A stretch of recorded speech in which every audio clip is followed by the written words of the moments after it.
চা চাষে যে বিপ্লব ঘটেছে সেই বিপ্লবের নতুন মাত্রা যোগ করেছে সমতলে চা চাষ, যেখানে সংকট কাটিয়ে সুদিনের আশা করছেন চাষিরা।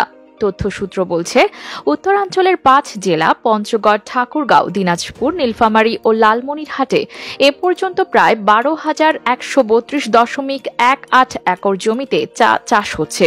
এই বিশাল পরিমাণ চাষ ঘিরে সৃষ্টি হয়েছে অনেক মানুষের কর্মসংস্থান। আগে মূল্য পাওয়া না গেলেও সরকারের আন্তরিকতায় লাভের মুখ দেখছেন চাষিরা।